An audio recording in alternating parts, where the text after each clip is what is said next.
अस्सलाम वालेकुम क्लास। आज हमारा नेक्स्ट चैप्टर है स्टैटिस्टिकल मैकेनिक्स। तो इसका आज हम इंट्रोडक्शन देखते हैं। हमने स्टैटिस्टिकल मैकेनिक्स से पहले क्या पढ़ा था? हम लोगों ने थर्मोडायनेमिक्स और क्वांटम पढ़ी हुई है। तो थर्मोडायनेमिक्स में हम क्या स्टडी करते हैं? मैक्रोस्कोपिक प्रॉपर्टीज ऑफ मैटर को, जैसे एंट्रोपी है, इंटरनल एनर्जी है, हीट कैपेसिटी, सरफेस टेंशन, इसके अलावा डाइलेक्ट्रिक कांस्टेंट है, विस्कोसिटी है, इलेक्ट्रिकल कंडक्टिविटी है। ये सब मैक्रोस्कोपिक प्रॉपर्टीज थी। तो थर्मोडायनेमिक्स में हमने स्टडी किया था मैक्रोस्कोपिक प्रॉपर्टीज, मैटर की जितनी भी मैक्रोस्कोपिक प्रॉपर्टीज हैं उनको डिस्कस किया था। उसके बाद सेकंड हमने पढ़ा था क्वांटम मैकेनिक्स के बारे में, या कि क्वांटम में हम क्या स्टडी करते हैं। क्वांटम मैकेनिक्स में हम लोग स्टडी करते हैं मॉलिक्यूलर प्रॉपर्टीज को, मतलब माइक्रोस्कोपिक लेवल पर हम लोग स्टडी करते हैं। मॉलिक्यूलर मैसेज हैं, ज्योमेट्रीज हैं, फ्रीक्वेंसीज हैं, हमारे पास वाइब्रेशनल फ्रीक्वेंसी है या रोटेशनल फ्रीक्वेंसी है, इसके अलावा ट्रांसलेशनल मोशन है, मतलब जितनी भी माइक्रो लेवल पर स्टडीज हैं हम वो करते हैं क्वांटम मैकेनिक्स में। स्टैटिस्टिकल थर्मोडायनेमिक्स क्वांटम में और क्लासिकल में एक ब्रिज प्रोवाइड करती है हमें, ठीक है। हम इसे कहते हैं कि statistical thermodynamics is the bridge between thermodynamics and quantum mechanics. दोनों को रिलेट करती है, क्लासिकल को क्वांटम से रिलेट करती है। इसका एम हमारे पास क्या है कि जो जितनी भी मैक्रोस्कोपिक प्रॉपर्टीज हैं मैटर की, उन्हें हम मॉलिक्यूलर प्रॉपर्टीज से कंपोज करें, कि सिस्टम में जितने मॉलिक्यूल्स हैं उनकी प्रॉपर्टीज से हम मैक्रोस्कोपिक लेवल की जो प्रॉपर्टीज हैं उनको रिड्यूस करें। स्टैटिस्टिकल थर्मोडायनेमिक्स है या स्टैटिस्टिकल मैकेनिक्स है, इसकी ज़रूरत क्यों पड़ी थी? अगर फॉर एग्जांपल हमारे पास एक सिस्टम है और उस सिस्टम में कुछ सब सिस्टम्स हैं, जैसे अब ये आपको 3 बॉक्सेस नजर आ रहे हैं, ठीक है। ये पूरा एक सिस्टम है, इस पूरे सिस्टम में 3 सब सिस्टम्स हैं। अगर मैं आप लोगों को एक बॉल दूं और मैं आपको कहूं कि आप मुझसे छुप के इसमें किसी एक एक बॉक्स में ये बॉल को छुपा दें, अब आप लोग क्या करेंगे? आप बॉल को छुपा देंगे और अब मैंने गेस करना है कि बॉल कहाँ हो सकती है। तो मुझे फौरन से पता लग जाएगा 3 चांसेस हैं, या तो बॉक्स नंबर 1 में बॉल होगी, या बॉक्स नंबर 2 में बॉल होगी, या बॉक्स नंबर 3 में बॉल होगी। तो प्रोबेबिलिटी 3 है। मतलब इतना आसान सा काम है कि मैं बता दूंगी कि 3 प्रोबेबिलिटी है किसी एक बॉक्स में बॉल हो सकती है। अब हम क्या करें? हम लोग बॉक्स को इतना ही 3 ही रहने दें, हम बॉल्स को इंक्रीज कर दें, ठीक है। सेकंड बॉल आ गई। अब ये दोनों बॉल जो हैं इनको हम डिफ्रेंशिएट नहीं कर सकते, ये बिल्कुल सिमिलर आइडेंटिकल बॉल्स हैं। अब मैं दोबारा से कहती हूँ कि आप लोगों ने इन बॉल्स को इस बॉक्सेस में रखना है और फिर मैं बताऊंगी कि कहाँ पर बॉल हो सकती है। मैं फौरन से जैसे आप लोगों ने बॉल छुपा दी और बॉल अलग अलग बॉक्स में रखनी है, तो मुझे पता लग जाएगा या तो बॉल ये, क्योंकि बॉल नंबर 1 और 2 तो इसमें नहीं है, ये तो दोनों सेम है, आइडेंटिकल हैं। तो या तो एक बॉल फर्स्ट बॉक्स में होगी, एक सेकंड में, या एक फर्स्ट में होगी, एक थर्ड में, या एक सेकंड में होगी, एक थर्ड में, ठीक है। ये भी 3 ही प्रोबेबिलिटीज हैं, 3 ही चांसेस हैं। यहाँ तक तो ये चीज़ बहुत सिंपल है कि अगर हम लोग प्रोबेबिलिटी हमने फाइंड आउट करनी है तो ये बिल्कुल सीधी तरह हम कर सकते हैं। अगर इस तरह करूँ कि मैं सेकंड बॉल है, ये वाली सेकंड बॉल है, इसको मैं मार्क कर दूं, ठीक है, ये मैंने क्रॉस मार्क कर दिया इस पे। अब ये दोनों सिमिलर बॉल्स नहीं रही, अब ये दोनों डिफरेंट हो गई। ये वाली बॉल जो है ये मार्क वाली बॉल है, ये वाली बॉल विदाउट मार्क है, तो इसे मैं बॉल 2 कह देती हूँ। ये वाली बॉल 2 है और वो वाली बॉल 1 थी। तो अब ये दोनों जो हैं इनको हम इजीली डिस्टिंग्विश कर सकते हैं, मतलब दोनों को डिफ्रेंशिएट कर सकते हैं। अब यहाँ पर जब बॉल्स को प्लेस करना है तो बॉल्स को प्लेस करने की प्रोबेबिलिटी इंक्रीज हो जाएगी। कैसे इंक्रीज होगी? अगर जैसे पहले मैंने बताया था, पहले हमारे पास हम जौन सी मर्जी बॉल जौन से मर्जी बॉक्स में रख देते, कोई फर्क नहीं पड़ता था क्योंकि दोनों सिमिलर बॉल्स थी। लेकिन अब फर्क पड़ता है, ठीक है। अब क्या फर्क पड़ता है कि ये वाली बॉल जो है अगर हमने फर्स्ट में रख दी है और ये सेकंड वाली लास्ट वाले बॉक्स में रख दी है, ठीक है, ये एक चांस होगा। सेकंड चांस क्या होगा कि क्रॉस वाली बॉल मैं फर्स्ट में रख दूं और ये जो सिंपल वाली बॉल है ये लास्ट में रख दूं, ये सेकंड चांस हो गया। इसी तरह अगर हम कैलकुलेट करें तो इसकी प्रोबेबिलिटी 6 टाइम्स होगी, 6 बार इसकी, मतलब 6 चांस हैं कि बॉल्स को हम लोग रीअरेंज कर सकते हैं या प्लेस कर सकते हैं इन बॉक्सेस में। अगर मैं यूं करूं कि मैं बॉल्स को और इंक्रीज कर दूं, ठीक है, अब मैं इसकी जगह और ज्यादा बॉल्स आ जाएंगी। ये देखें, ये बॉल्स मैंने और इंक्रीज कर दी हैं, ठीक है, पहले 2 बॉल्स थी और अब आप देखें कि आपके पास बॉल्स ज्यादा हो गई हैं, अब 8 बॉल्स हो गई हैं। अब इनको प्लेस करना और डिफिकल्ट हो जाएगा। अब इनको दोबारा से रीअरेंज करना या इसकी प्रोबेबिलिटी को फाइंड आउट करना और डिफिकल्ट हो जाएगा और मुश्किल हो जाएगा। अगर मैं आप लोगों को कहूँ कि आप इसकी प्रोबेबिलिटी फाइंड आउट करें तो आप लोगों को कैलकुलेशन करनी पड़ेगी, ठीक है, लिख के करना पड़ेगा। इसी तरह अगर मैं नंबर ऑफ सब सिस्टम्स इंक्रीज कर दूं, पहले 3 बॉक्सेस थे, अब मैं बॉक्सेस को 8 कर दूं, ठीक है, बॉक्सेस की मैंने अब पहले 3 बॉक्सेस थे और इतनी बॉल्स थी, अब मैंने बॉक्सेस को ज्यादा कर दिया, मतलब सब सिस्टम इंक्रीज कर दिए और मैं बॉल्स को भी डबल कर दूं, बॉल्स भी ज्यादा हो गई हैं, बॉक्सेस भी ज्यादा हो गए हैं। तो अब इनको अरेंज करना, इनकी प्रोबेबिलिटी को फाइंड आउट करना उतना आसान नहीं है जितना आसान तब था जब मेरे पास 2 बॉल्स थी और 3 बॉक्सेस थे, या 2 सिमिलर बॉल्स थी, 2 आइडेंटिकल बॉल्स थी। जो पार्टिकल्स हैं वो 2 टाइप्स की होते हैं, एक होते हैं आइडेंटिकल और दूसरे होते हैं नॉन आइडेंटिकल। आइडेंटिकल को प्लेस करना, उनकी प्रोबेबिलिटी फाइंड करना ज़्यादा आसान होता है, और अगर हम लोग देखें कि जो सिमिलर नहीं है, जो डिफरेंट है, उनको फाइंड आउट करना थोड़ा ज़्यादा डिफिकल्ट होता है। ये तो मैंने आप लोगों को एक सिंपल सी बात बताई थी कि अगर हमने अरेंज करना, तो स्टैटिस्टिकल मैकेनिक्स है, ये रैंडम वॉक थ्योरी पे बेस करती है। रैंडम वॉक का मतलब है प्रॉपर अरेंजमेंट ना आ रही हो। तो आप लोग सपोज करें कि आपने एक जगह से दूसरी जगह जाना है, फॉर एग्जाम्पल जो आप लोगों की क्लास है, जो फिजिकल की क्लास है, वहां से आप लोगों ने चल के एचओडी के ऑफिस तक जाना है। अब वहां से आप लोग चलेंगे और एचओडी के ऑफिस से आपने कौन से रास्ते से जाना है, जो आपका लैब वाला रास्ता है वहां से जाना है। आपने हाथ में एक कॉइन पकड़ लेना है, ठीक है, और उस कॉइन को टॉस करते जाना है। तो आप टॉस करेंगे, पहली बार में टॉस करेंगे, ठीक है, और अगर हेड आया तो आपने एक स्टेप आगे चलना है, अगर टेल आया तो आपने एक स्टेप बैक जाना है। अब जब एक स्टेप उठाना है ना, सिर्फ एक स्टेप के लिए आपके पास 50% प्रोबेबिलिटी होगी कि आप या तो आगे जाएंगे या आप एक स्टेप पीछे जाएंगे। मतलब नंबर ऑफ स्टेट इस टाइम हम लोग कंसीडर कर रहे हैं स्टेप्स को, ठीक है। क्वाइन आपके पास सब सिस्टम है।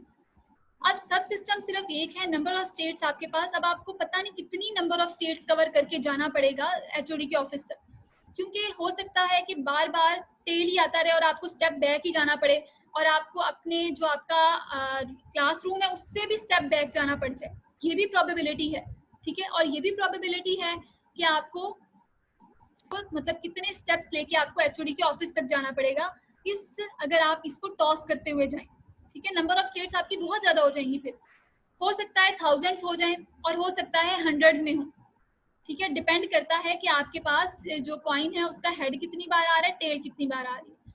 अब ये तो सिर्फ एक कॉइन था, अगर आप अपने हाथ में 3 कॉइन्स पकड़ लें और आपने उन तीनों को टॉस करना है, तो और ज्यादा कॉम्प्लिकेशन हो गई, क्योंकि हर बार ऐसी प्रोबेबिलिटी बहुत कम होगी कि तीनों हमारे पास हेड आ जाए, कॉइन में तीनों हेड आ जाए, ऐसी प्रोबेबिलिटी नहीं होगी या बहुत कम होगी। तीनों हेड आएंगे, ठीक है, ऐसा हो सकता है, या 2 हेड आएंगे, एक टेल आएगा, या हमने इस तरह स्पेसिफाई कर लेना कि तीनों कॉइन्स जो हैं उन वो आइडेंटिकल नहीं, कि अगर 2 में सेम आ गई, एक में डिफरेंट आ गई, इस तरह से नहीं। हमने कॉइन 1, कॉइन 2, कॉइन 3 उनको भी डिफरेंशिएट किया हुआ है। तो तीनों हमारे पास पहले ये प्रोबेबिलिटी हो सकती है कि तीनों हेड आ जाएं, फिर ये हो सकती है 2 हेड और एक टेल आ जाए, फिर एक हेड एक टेल एक हेड आ जाए, फिर टेल और 2 हेड आ जाए, 2 टेल एक हेड आ जाए, और ज़्यादा कॉम्प्लेक्स हो जाती है। तो उनको सॉल्व करने के लिए हमें स्टैटिस्टिकल थर्मोडायनेमिक्स की ज़रूरत पड़ी, और इसको हम कहते हैं रैंडम वॉक थ्योरी। तो इसी पे बेस करती है स्टैटिस्टिकल थर्मोडायनेमिक्स। अब थर्मोडायनेमिक्स में कुछ इंपॉर्टेंट टर्मिनोलॉजीज हैं, वो हम देख लेते हैं। तो फर्स्ट वन है सिस्टम एंड पार्टिकल्स। तो यहाँ पर हम सिस्टम की बात करते हैं। सिस्टम हम कहते हैं कि मैक्रोस्कोपिक थर्मोडायनेमिक सिस्टम जो है वही हमारे पास सिस्टम है।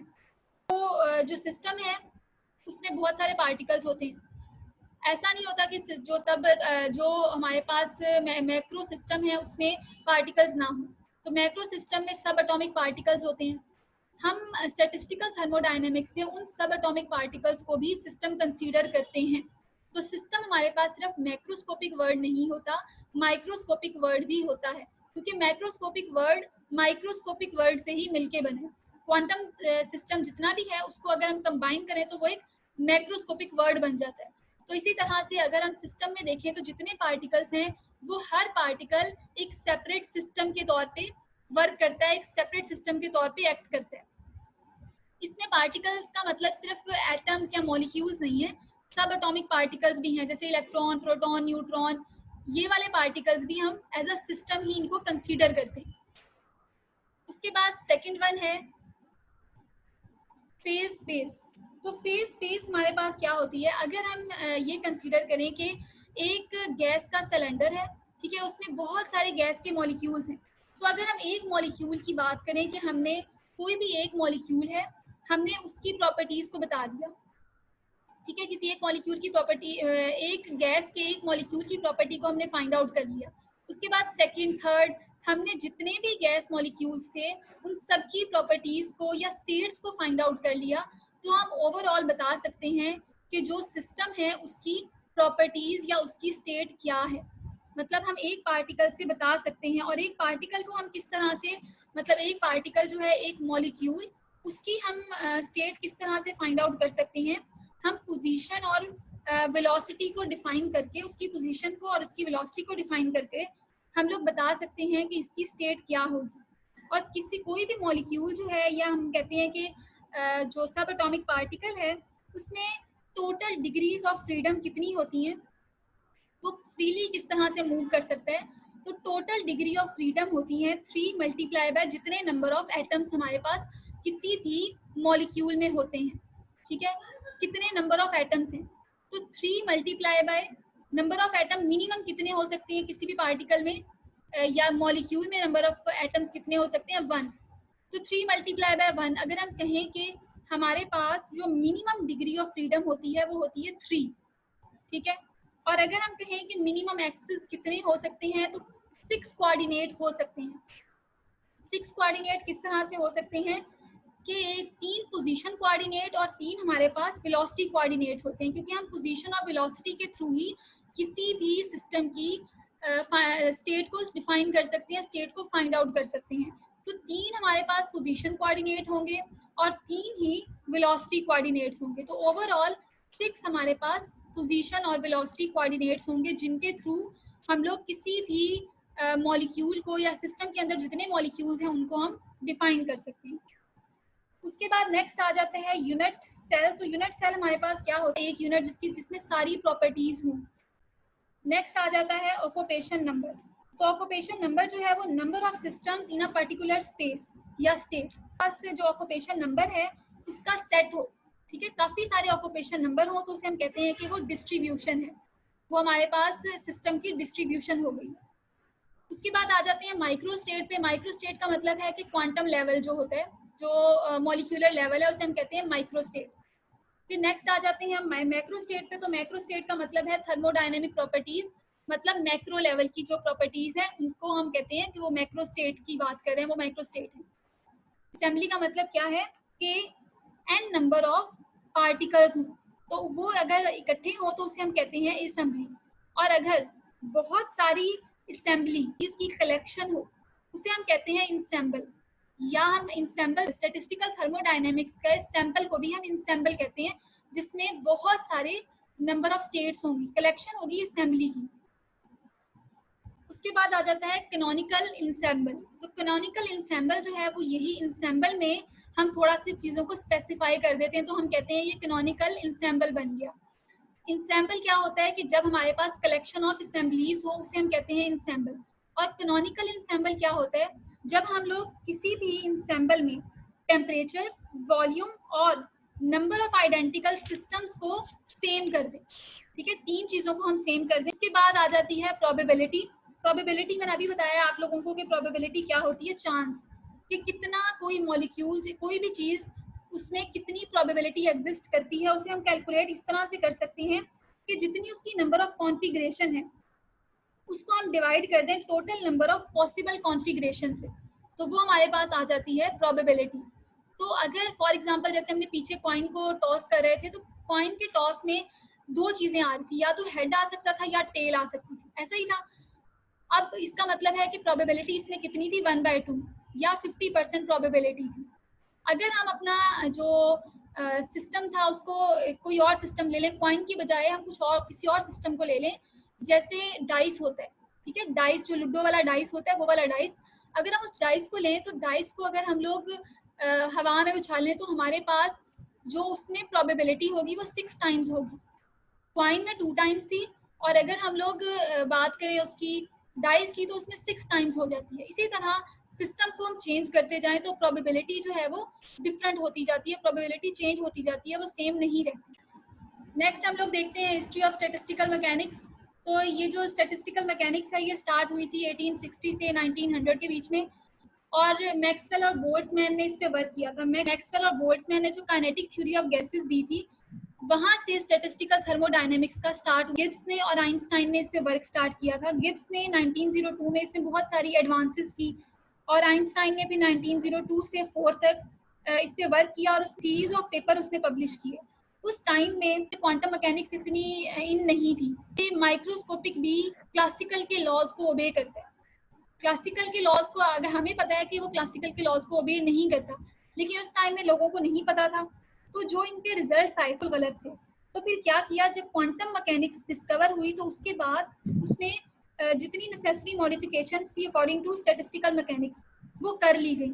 ये एक थ्योरेटिकल कॉन्सेप्ट था, ये थ्योरेटिकल लॉ था, ठीक है। थ्योरी में क्या होता है, थ्योरेटिकल लॉज में हम क्या करते हैं, हम अज्यूम करते हैं कुछ और उसका भी लॉ बना लेते हैं। जैसे आपने कुलैयन थ्योरी पढ़ी है, तो कुलैयन थ्योरी जो है उसका कोई एक्सपेरिमेंटल प्रूफ नहीं है। मैक्सवेल ने जो वेलोसिटीज पे काम किया था वो उसने थ्योरेटिकली किया था। गैस के पार्टिकल्स की स्पीड से मूव करें, अब उनकी एवरेज वेलोसिटी कितनी होगी, उनकी मोस्ट प्रोबेबल वेलोसिटी कितनी होगी, उनकी रूट मीन स्क्वायर वेलोसिटी कितनी होगी। इसकी यहाँ कैलकुलेशन हमने नहीं करनी क्योंकि कैलकुलेशन इसकी बहुत बेसिक है और वो आप लोग 3rd सेमेस्टर में करके आ चुके हैं। मैक्सवेल ने ये 3 वेलोसिटीज दी थी। उसी टाइम में बोल्ट्जमैन एनर्जी पे वर्क कर रहा था, तो दोनों के रिजल्ट सेम आए कि क्योंकि अगर वेलोसिटी इंक्रीज होती है तो इसका मतलब है कि उसकी एनर्जी भी इंक्रीज होगी, या अगर मॉलिक्यूल की एनर्जी इंक्रीज होती है तो वो और स्पीड से मूव करने लग जाएगा। तो एनर्जी और वेलोसिटी इंटर रिलेटेड है। जब इन्होंने मैक्सवेल और बोल्ट्जमैन ने जब ये लॉ दिया था तो उन्हें पता चला कि उन दोनों के रिजल्ट जो हैं वो बिल्कुल सेम थे। तो इसी रिजल्ट्स के बेसिस पे फिर उन्होंने आगे डेरिवेशन की और उस डेरिवेशन से स्टैटिस्टिकल थर्मोडायनेमिक्स की तरफ वो निकल गए। तो बेसिक जो था, स्टार्ट जो था वो यहाँ से मैक्सवेल डिस्ट्रीब्यूशन लॉ से हुआ था।